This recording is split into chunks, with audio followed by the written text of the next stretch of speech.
تو ہماری تاریخ میں اسٹیٹ بینک آف پاکستان حکومت کے ساتھ مل کے ایک ایسی نئی اسکیم لا رہا ہے جس میں کولیٹرل کی ضرورت نہیں ہوگی، اور ہم بینکس کو دعوت دیں گے کہ وہ اس چیز میں اسپیشلائز کریں اور آئی ٹی اور ٹیکنالوجی اور ڈیجیٹائزیشن کو استعمال کر کے اس میں وہ ایس ایم ایز کو قرضہ دیں گے without a need for collateral.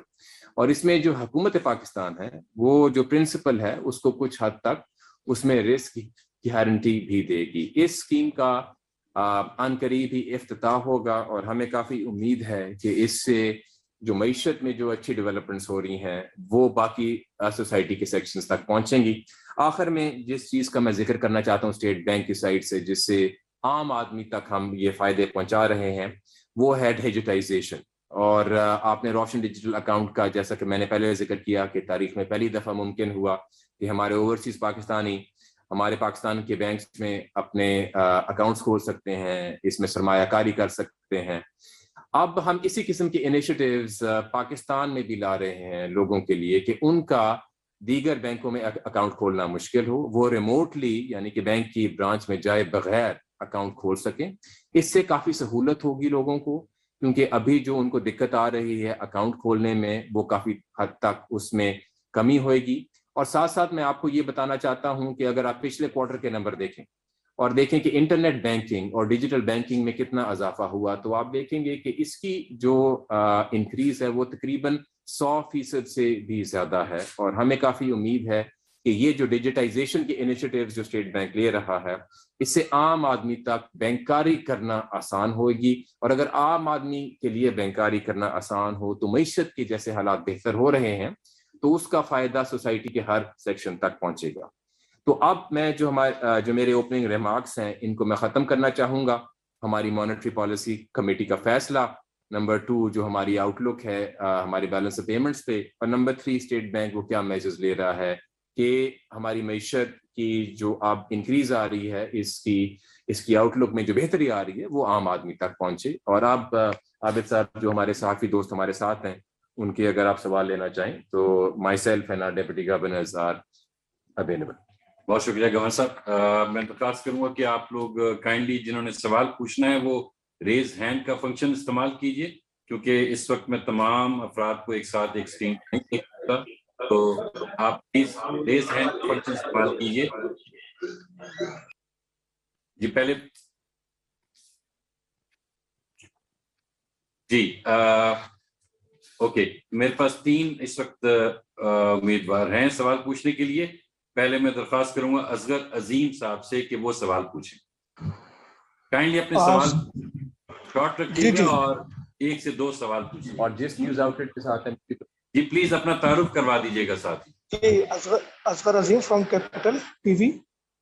سر جاننا یہ تھا کہ آپ اماؤنٹنگ پالیسی جو خیر آپ نے رکھی 7% برقرار، اور جو اعداد و شمار آپ نے بتائے ہیں حالانکہ اس میں تھوڑا بہت تو چینج ہونا چاہیے تھا، کم ہونی چاہیے تھی، لیکن جو میرا سوال ہے وہ فائنینس ہاؤسنگ کے حوالے سے ہے.